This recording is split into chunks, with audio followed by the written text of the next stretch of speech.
जय श्री राम।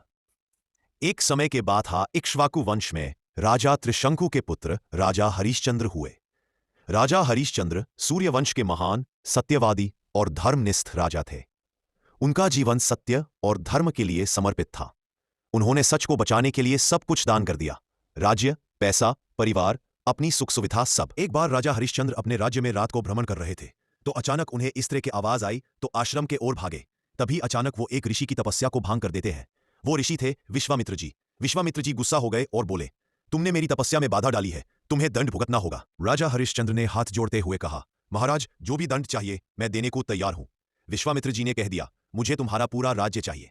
राजा हरिश्चंद्र बिना शिकायत किए तुरंत उन्हें राज्य दान कर देते हैं। विश्वामित्र जी ने कहा, दान करने के बाद दक्षिणा भी देनी पड़ेगी।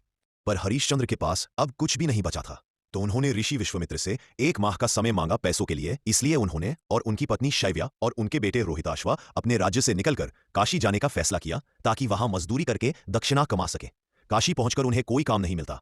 तब उन्होंने मजबूरी में पत्नी को एक ब्राह्मण के यहाँ दासी के रूप में बेच दिया। बेटा रोहिताश्वा अपने माता का बगैर ना रह सका तो कुछ और पैसे लेकर अपने बेटे को उसी ब्राह्मण के साथ बेच दिया। पैसे फिर भी पूरे ना हुए तो उन्होंने अपने आप को भी बेच दिया। एक चांडाल को जो शमशान घाट में काम करता था, उनका काम था लाशों का दाह संस्कार करवाना और शुल्क लेना।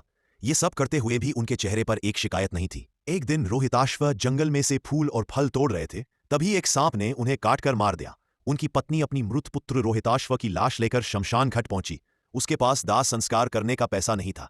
राजा हरिश्चंद्र जो शमशान के चौकीदार थे बोले, शुल्क तो देना पड़ेगा। पत्नी ने आंसू भरी आंखों से कहा, मेरे पास कुछ नहीं। हरिश्चंद्र ने कहा, तो फिर अपने शरीर का कुछ हिस्सा दे दो। पत्नी हैरान होकर बोली, आप शुल्क लेंगे? मैं आपकी पत्नी हूं। तब राजा हरिश्चंद्र ने दर्द से कहा, इस समय मैं पति नहीं, शमशान का कार्य करता हूं। मेरा कर्तव्य पहले है। पत्नी रो पड़ी। जब हरिश्चंद्र अपना कर्तव्य निभाने ही वाले थे तभी देवता और विश्वामित्र जी वहां प्रकट हो गए। और जो चांडाल था उसने यमराज का रूप ले लिया। सब माया भी था और परीक्षा भी। विश्वामित्र जी बोले, राजा हरिश्चंद्र, तुमने सत्य का पालन इस जगत में सबसे ज्यादा किया है। ये सब एक परीक्षा थी, तुम जीत गए। देवताओं ने राजा पे फूल बरसाए, उनके बेटे को फिर से जीवित किया, उनकी पत्नी को उसकी पहली अवस्था में लौटा दिया, उन्हें उनका राज्य वापस दे दिया। सर्व देवता उनकी सत्यवादी राजा हरिश्चंद्र के प्रेरणा से प्रसन्न हो गए।